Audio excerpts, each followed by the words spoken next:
Ladies and gentlemen, welcome back to the Steel Town Sleepers. My name is Tony Squares. I'm joined by the Prince of Player Props himself, Mr. Chris Dell, excited with this post-Thanksgiving buzz to attack the fantasy football slate and talk about the Steelers post-Matt Canada and how that affects them from a fantasy football perspective. We are, of course, brought to you by the Pittsburgh Post-Gazette. We are on the @PG Sports Now YouTube channel, part of the North Shore Drive podcast family, and we come here every week, almost every week, telling you what to do with your fantasy team, who to start, who to sit, who you should be grabbing on the waiver wire, because we're making the final push for the playoffs right now, Dell. This is it. This is crunch time. Trade deadlines are probably passed in most of your leagues, so now it's all about who do you got available to you, and how do you start these players to catapult you into the playoffs. And if you're already there, how do you secure some guys that you know are going to have a juicy playoff schedule for the big game so we can win some money back in these leagues you've been fighting for all season long? But before we get to all of that,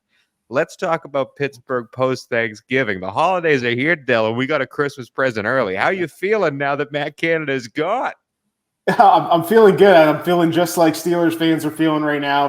I'm doing it from a fantasy perspective. I think Steelers fans are rejoicing just to have some more renewed sense of pride in the jerseys they're throwing over their backs every weekend. But I mean, I think the sense of enthusiasm has continued since we heard the news last Tuesday morning, a couple of days before Thanksgiving, to now almost 10 days later, and we've had one full game under our belts in the Canada-less Steelers offense. And what we saw is kind of what people expected. It's really, you see the offense opening up, and yes, it was against I guess at this point in the season, a subpar Cincinnati Bengals defense. But yeah, a couple things I wanted as well.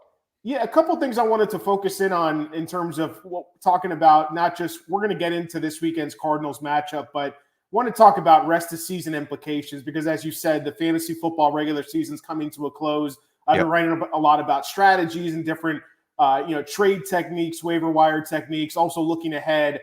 It's really focusing in on fantasy playoff schedules for those who are either fighting for a playoff spot or getting ready to get into a playoff spot in the first or second round. So want to focus in a lot about that on this show. But in terms of the Steelers, I think it's really just easier said than done. It's wheels up. What exactly does that mean for every member of the Pittsburgh Steelers offense? I think it means that Jaylen Warren and Najee Harris can both be started with confidence. They both had the equal amount of touches, almost 50-50 split in terms of overall snaps in week 13. Can I stop you right there with what you just said? Because I agree with it completely. But the fact that this week, we're 3 months, 3.5 months after the start of the NFL season. Imagine 3.5 months ago telling yourself that you would say both Najee Harris and Jaylen Warren are startable fantasy running backs. You would have been like, that doesn't make any sense. But it's true.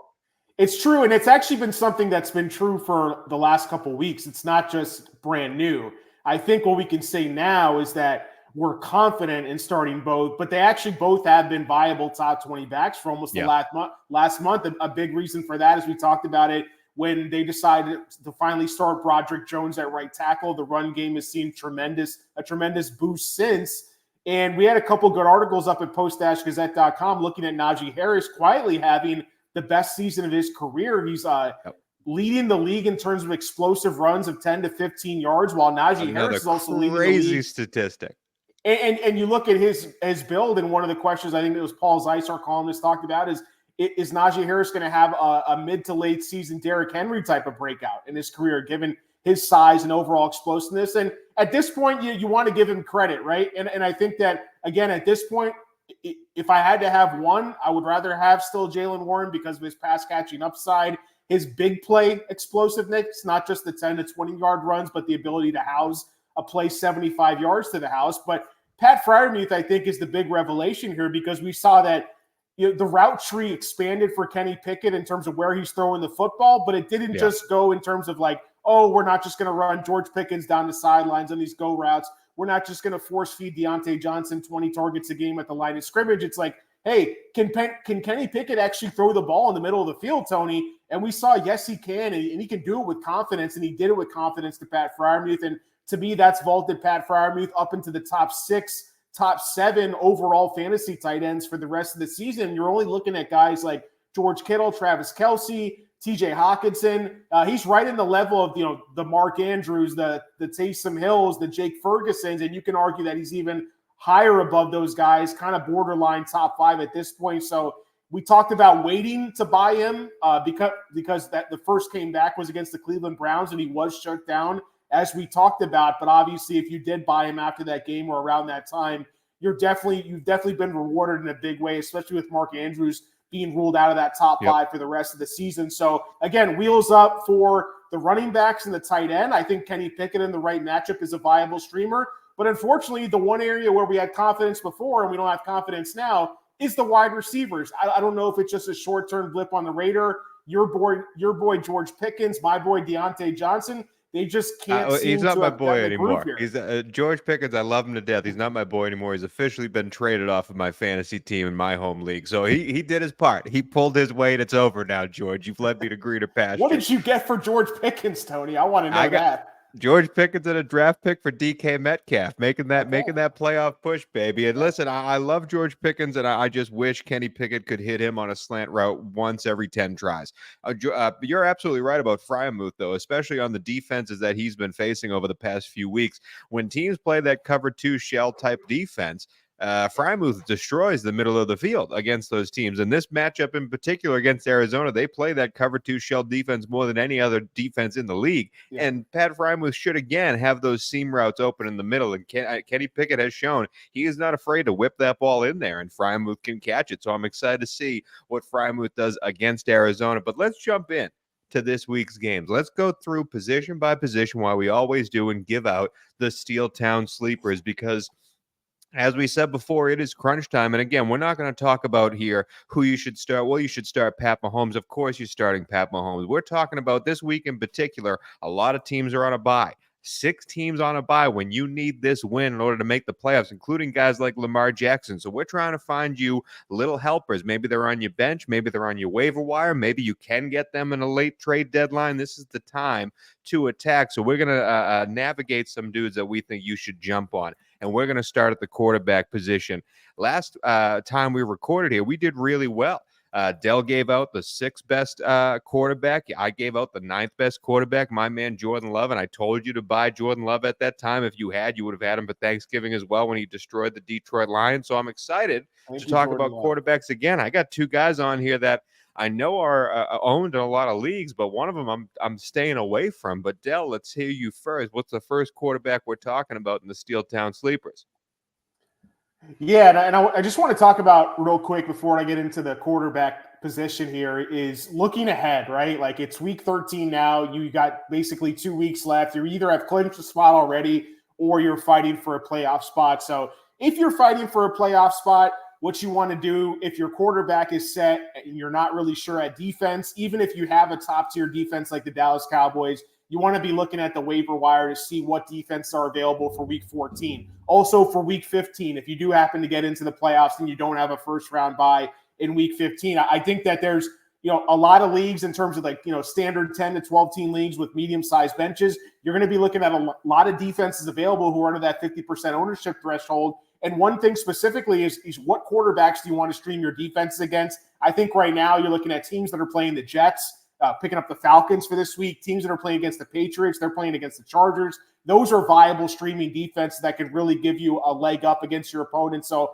I'm looking ahead to my playoff schedules. If you've already clinched the playoff spot, Tony, I'm looking at week 15, 16, 17 already. Or if I have a bye secured already, if I'm in first place and I know I'm going to get a first-round bye in week 15, I'm looking at my week 16 starting lineup. I'm looking at my week 17 starting lineup. I'm saying, where do I have holes to fill? For example, if CJ Stroud's been riding you here all the way to the playoff promised land, looking at week 16, he plays against the Cleveland Browns. You might want to consider possibly playing a streamer in his place in the fantasy football semifinals. So look ahead. You can go on these apps, whether it's ESPN, Yahoo. You can go ahead to multiple weeks to the end of the year to see what is my starting lineup. Try to set that lineup and see where you have those holes to fill. Then go drop your backup tight end, go drop your third string quarterback, fill those holes with looking ahead to stashing those defenses with high upside. So that's what I'm doing right now to prepare, whether I've already clinched a spot or whether I'm fighting to get into playoffs in my leagues overall. But looking at the quarterback position here, I think that this week we have a lot of teams obviously on bye here. We don't have Lamar Jackson in his standard spot. But one quarterback that I really like a lot is in the top 10, and I think he's catapulted himself there as well, is Kyler Murray. I mean, Kyler Murray's continuing to do things with his legs. He's continuing to throw the ball. He's getting a little bit better each and every week. And now he has a matchup here. Yes, we talked about the Steelers playing well on defense, but they have been known to give up chunk plays through the air as well as on the ground here. Kyler Murray, in his 3 games back, he's been no worse than quarterback 13 on any given week in 3 straight games now. He's been quarterback 6 2 weeks ago. He was quarterback 9 last week. You look at the rushing, it's continuing to be there as well. He didn't run much last week against the Rams, but it was in a game where they were blown out, but he still threw for 256 yards overall. So, he did get you that rushing touchdown. He's had a rushing touchdown actually in 3 straight games, but that's a part of his game. And I think that for someone like Kyler Murray, yes, he has a bye week coming up in week 14, but I'm going to start him and stream him confidently against the Steelers in week 13. And then you look at week 15, San Francisco, tough matchup, but it's a pass funnel defense, and then great matchups in week 16 and 17 as well. So I'm starting Kyler Murray confidently, not just this week, but most likely for the rest of the fantasy playoffs as well. Well, I like that.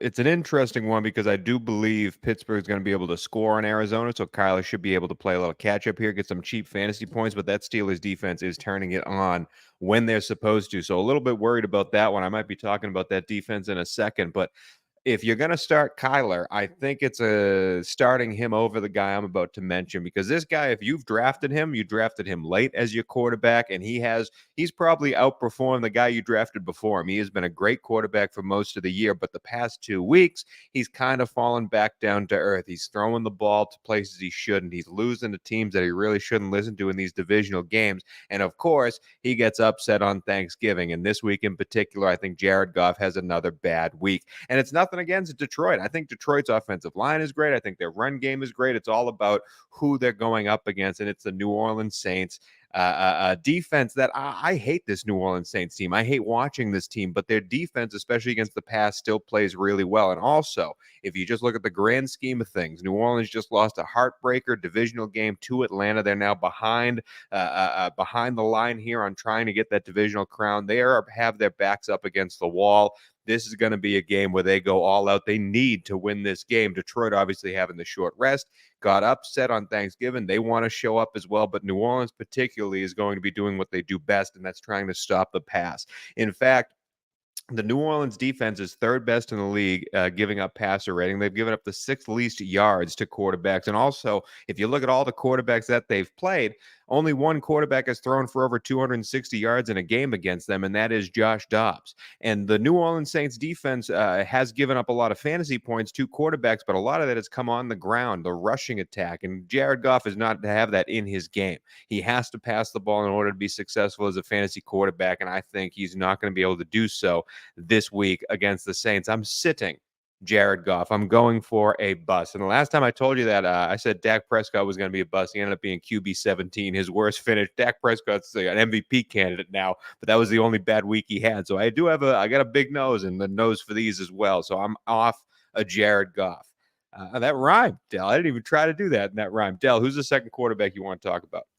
Yeah, it's a tough one this week for quarterbacks. I'm pretty in line, whether it's love or hating guys compared to the expert consensus rankings in the industry right now. But kind of looking at the board in the top 10, top 15 range, I'm with you on Goff. I'm one spot lower than him. You add to the fact that he's always historically been less, I guess, efficient overall on the road in his career games. I think one quarterback where I'm starting to question, not just this week, although I think he's always a candidate to get there in garbage time, is for the rest of the season, Sam Howell for Washington. And they have a tough matchup against Miami. Not much has been given credit for the new-look Dolphins defense. They actually have been playing better as of late. Yes, against elite teams, they've still been a little suspect, but this Washington offense is not really scaring me. And you look at Sam Howell overall, they've kind of changed the offense a little bit to where they're not necessarily letting him sling it all over the field, deep intermediate levels of the field. It's a lot of dink and dunk in terms of those high pass attempts per game. The rushing hasn't necessarily been all that great, even though you'll take as much as you can get of it. But I think that here, a home matchup against Miami, the Commanders, they're going to have some trouble dealing with the cornerbacks, especially Jalen Ramsey on the outside. So I'm slightly downgrading Sam Howell for this matchup. I've got him as my QB 10, probably in that third tier overall, one spot lower than consensus, but I'd rather have Justin Herbert, Kyler Murray, Trevor Lawrence, those folks over Sam Howell this week, even though the season-long numbers support Sam Howell instead.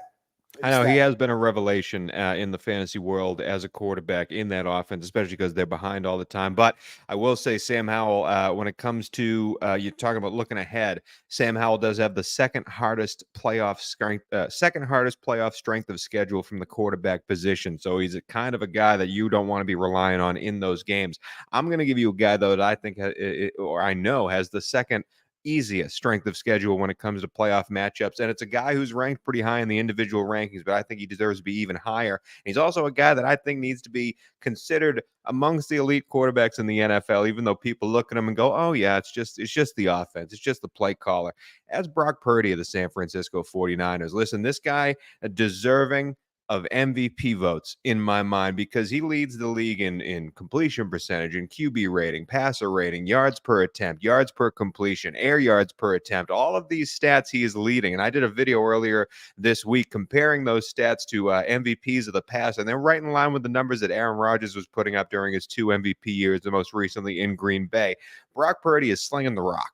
That's all to say. And he's playing this Philly matchup in a huge matchup. Everyone's going to be watching this game. Usually these games, when there's that much tension, that much stress, they usually are a little bit slower to go. A little bit. These lines tend to hit the under a little bit, but I am all aboard Brock Purdy in this game slinging the rock because the Philadelphia Eagles have shown the 31st most fantasy points to quarterbacks come against this Eagles defense. And they stop the run very well, the Eagles do, but they cannot stop the pass. And I think guys like Brandon Ayuk, Deebo Samuel's calling their cornerbacks trash. I just think there's a lot of fun to be had in this game, and I want the guy slinging the rock as my quarterback this week. I think Brock Purdy has a huge week. Jalen Hurts on the other end probably matches him spot for spot, but I think Purdy's going to be slinging it, and I have all the faith in the world putting that man in my starting lineup, do or die this week in fantasy.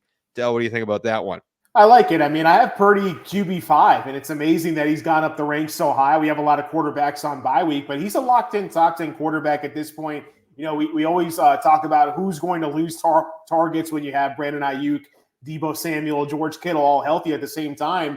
And usually one of them will hurt week to week in terms of their overall production. Last week it was George Kittle, but the one person who actually benefits is Brock Purdy because he has a full arsenal of weapons, fully healthy here. And you mentioned this is one of those defenses, the Philadelphia Eagles, where you want to attack their secondary overall. They're giving up a lot of production. So, you know, this makes opposing quarterbacks viable for streamers. Obviously, you're starting Purdy pretty much weekly now at this point regardless, but love the matchup overall for the San Francisco 49ers. And I will be looking, if I need to stream quarterbacks throughout the fantasy playoffs, that is one of the defenses I'll be looking to attack with my streaming quarterbacks is against Philly.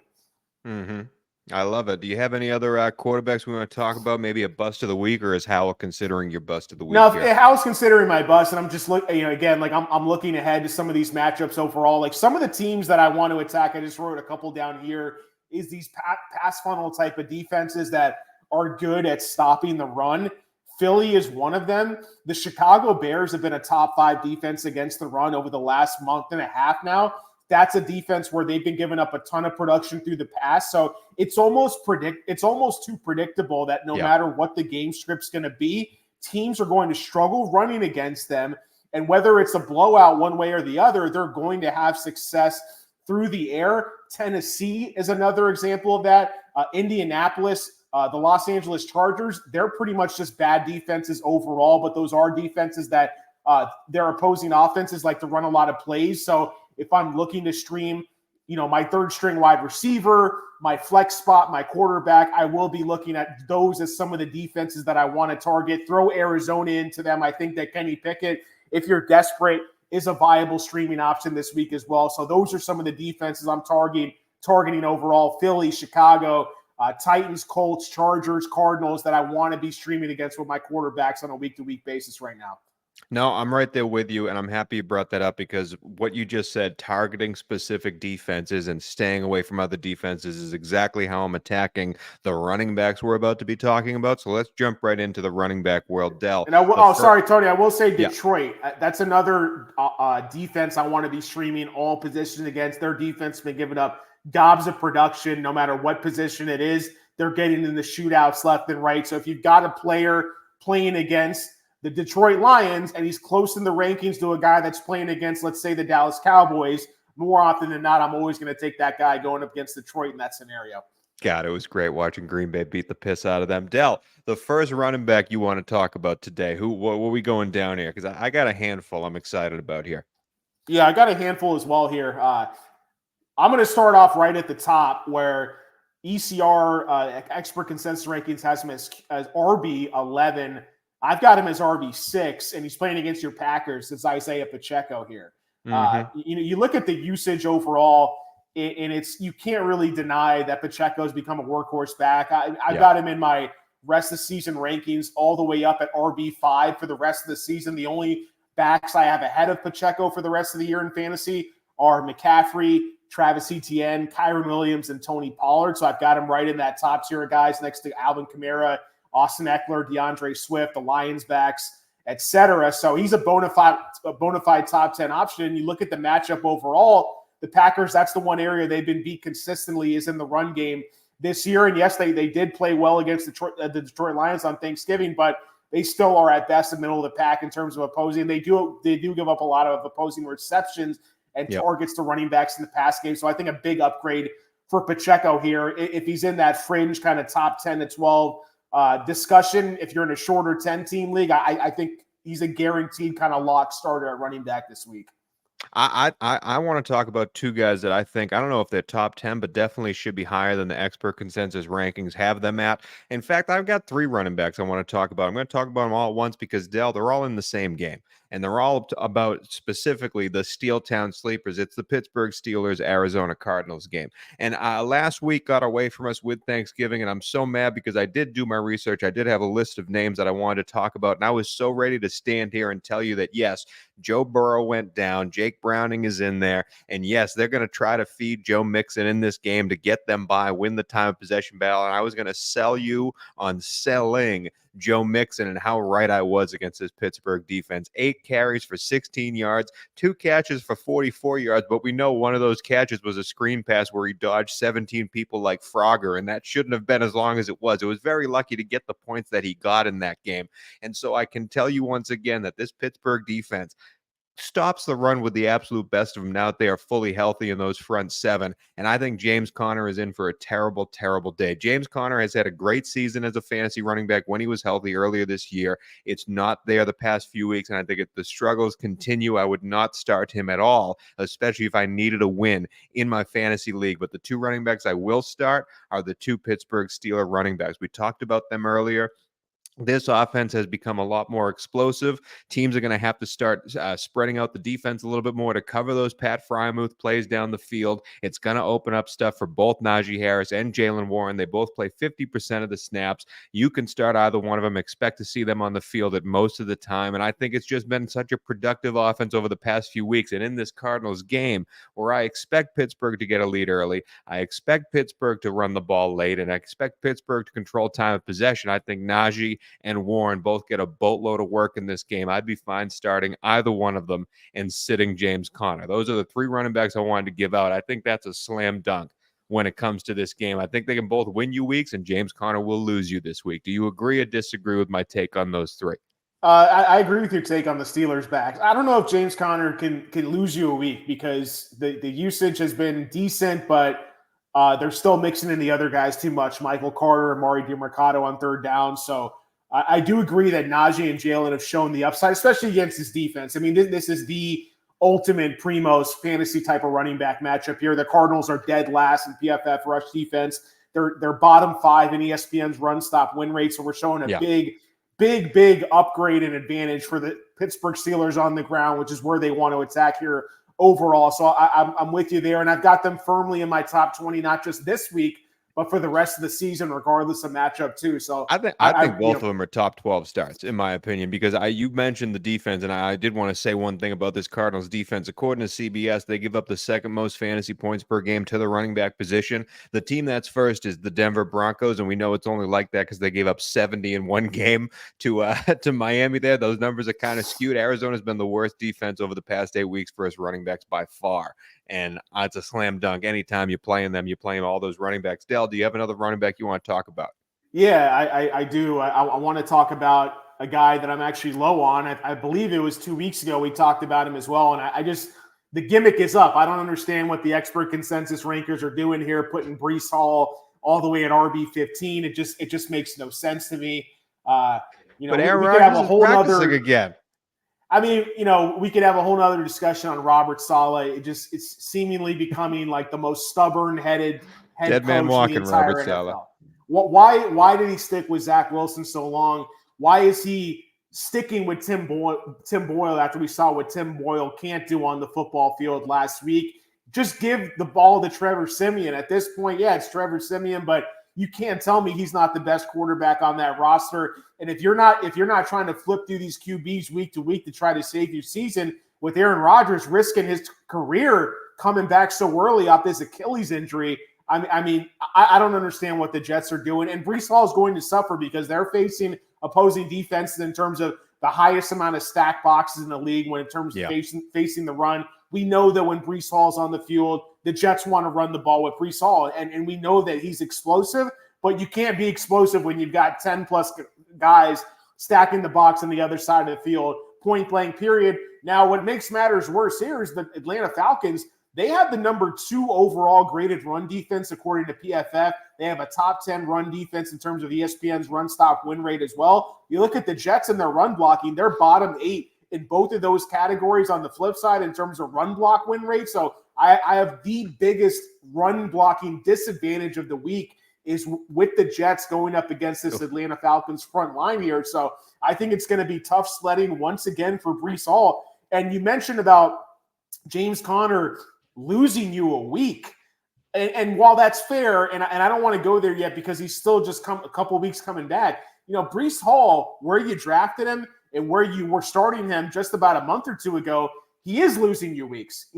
3 out of the last 4 weeks, he's been RB30 or worse. And when you look at half PPR, full PPR formats, it gets even worse at the same time. Even with 9 targets and 7 catches, still finishes as half PPR, RB30, just not doing anything there for you.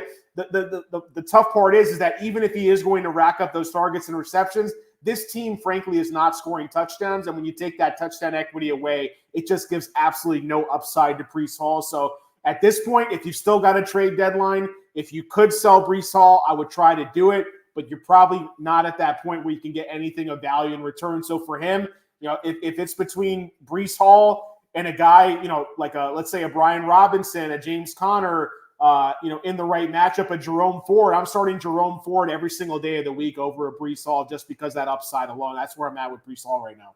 The only question I have about that, Jets versus Atlanta, what's the one thing the Jets needed right now other than a competent quarterback? They need hope. They need just a slimmer of hope.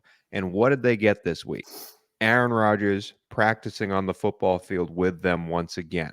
And so you're coming at it from a stats angle, and you're absolutely right with the way you're breaking this down. I'm coming at it from, if I'm on the Jets defense in particular, the best unit on the field in that game, no matter who Atlanta puts out there, is going to be the Jets defense. And I see Aaron Rodgers being like, that MFer is just a few days away from being our quarterback. We just need to stay above water, do everything we can to stay above water. And who better to play against than Desmond Ridder? This awful passing offense of Atlanta. The Jets are 31st against the run. They're out there all the time. They have to stop the run. They're going to have to stop the run in this game. But if they can stop that run and force Desmond Ridder to throw them the ball, he's going to be throwing some interceptions, giving some short yardage stuff there. And yes, that New York Jets offense is terrible.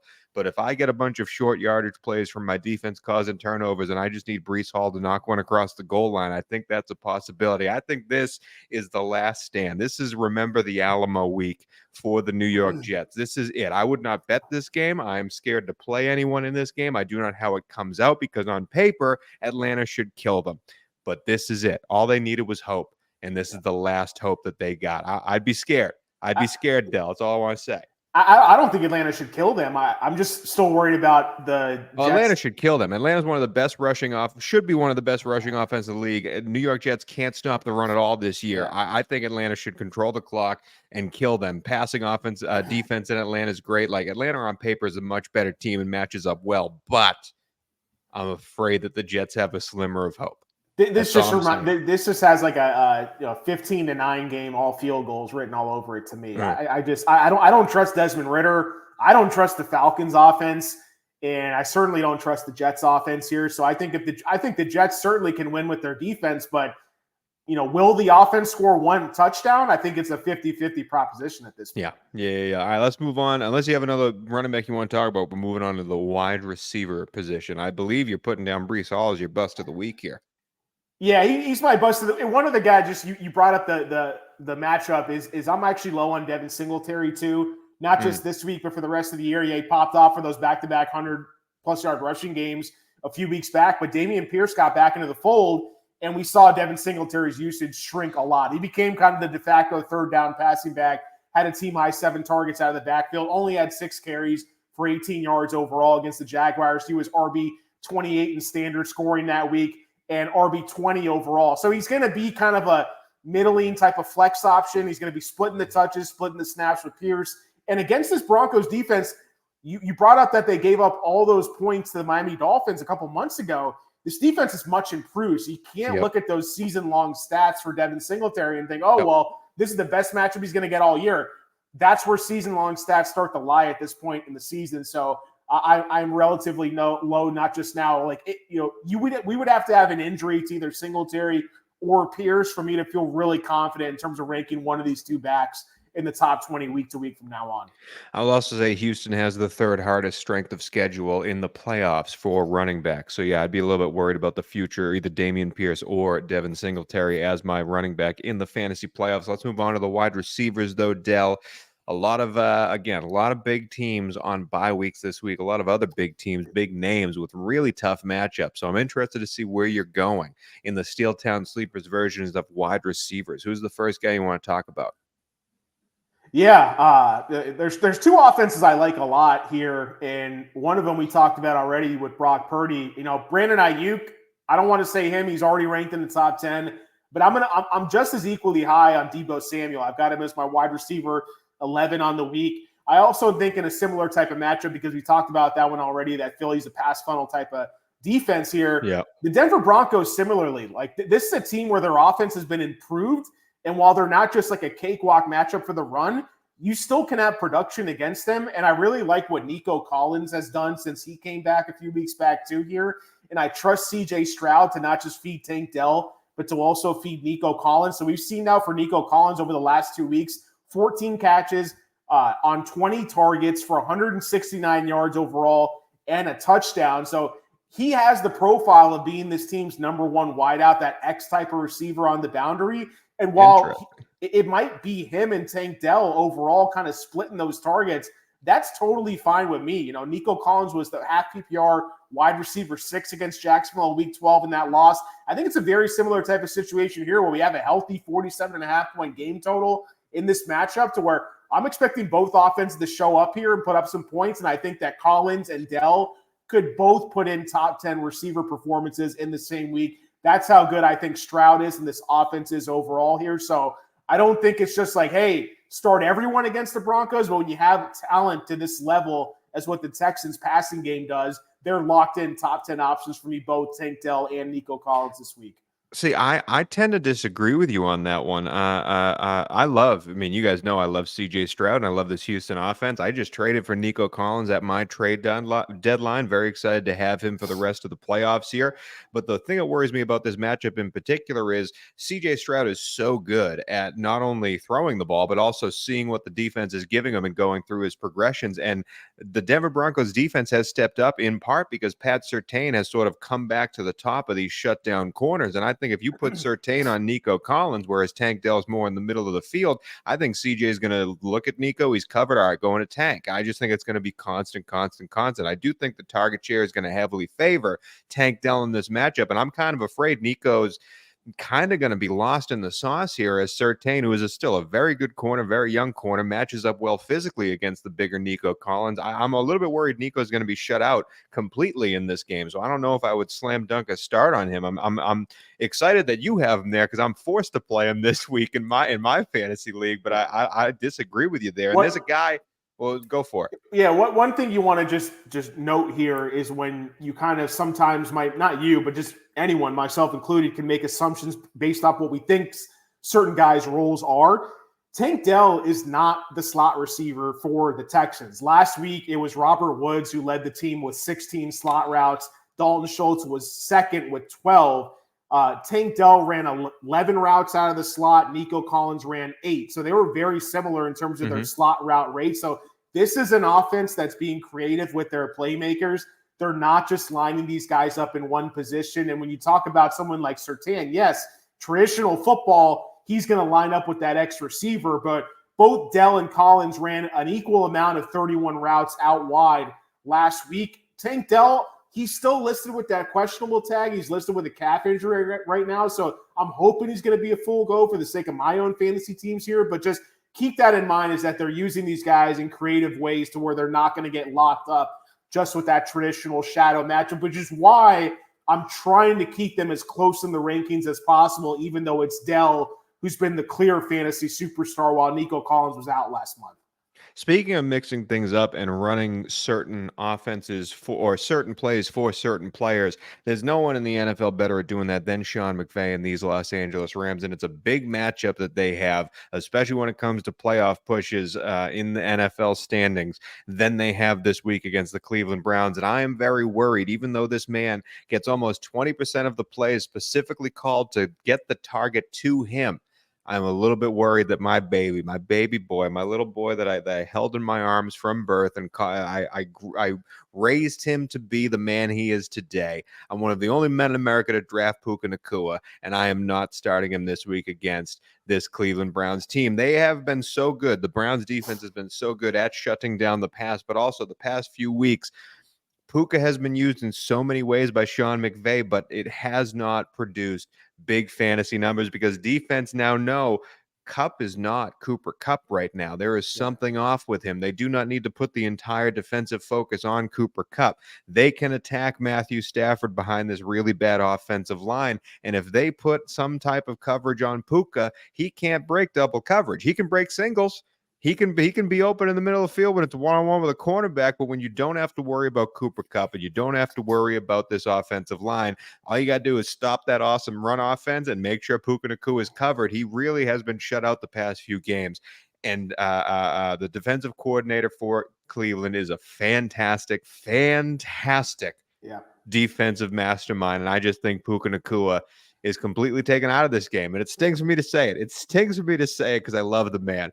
But I'm sitting Puka. And again, if you were in a do or die matchup right now, you know you're looking at your lineup and going, oh, Puka start. Like, it's not even a question in your mind. Puka start. He started every week for me. He's the reason I have as many wins as I do. But I'm just telling you, take a second look.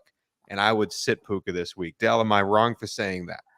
No, I've got Puka. Like, when I submit my weekly fantasy rankings, Fantasy Pros will see guys that I'm like 20 spots higher or lower on. They'd be like, are you sure you didn't make a mistake here? And they did that with Puka Nacua. I've got him ranked as wide receiver 34 this week, 18 spots below consensus. That's a huge gap. I don't know if I'm going to shorten that up, but I've got the Steelers receivers ahead of him because you look at what Pickens? I've got Pickens and Deontay Johnson because of the matchup. The Arizona matchup is just so fruitful for fantasy wide receivers. And you talk about the route tree for the Rams. Cooper Kupp is running 85% of his routes out of the slot last week, 29 slot routes, just 12 slot routes for Puka. So even though he's getting in there every now and again, it's predominantly Cooper Kupp in this offense doing that, which means that 20 routes out wide for Puka. So he will see a decent amount of Denzel Ward in this game. And I think that the fact that the Browns offense can't really keep up. We're not confident in the fact that they can keep up, right? Whether it's PJ Walker, Joe Flacco, Dorian Thompson-Robinson, we've seen Sean McVay willingly lean on little Kyron Williams, whether it's, through the air out of the backfield, just running him off tackle, through the tackles, whatever it is. How much will LA try to push the issue through the air here? That's what kind of worries me a little bit. So I'm struggling even to put Cooper Kupp too high, really, in my rankings. I've got Cooper Kupp right now, I think, at wide receiver 25, which is 4 spots below consensus. So, so hold on. You have Cooper Kupp rated above Puka in this matchup. Okay. Yeah, because look, I mean, you can say all you want about what Puka's done this year, but he hasn't done it in a few weeks. And you can't just look at a 1-year sample either. You want to at least try to blend in some historical data that we had that Cooper Kupp's been a fantasy GOAT, for better or worse words. Over the last couple of years, we know what he can do with Stafford in this offense here. So I've got Puka ranked considerably lower. I don't want to, and a lot's been said about Puka is that, like you said, defenses know about him now, right? So he hasn't been put through the gauntlet in college in terms of the competition that he saw, the amount of games he played per year. He's kind of hitting that rookie wall. We've seen that happen with other receivers throughout the past. So that's what worries me about Puka, is that he was a later round pick for a reason. And I think just based off his overall savviness and football IQ, he's exceeded expectations. But what happens when the rest of the league catches up? Not saying his career's over, right? I'm not saying that at all, but I'm saying that maybe he might never be the wide receiver we saw in the first month or two of the season. That's what I'm saying right now.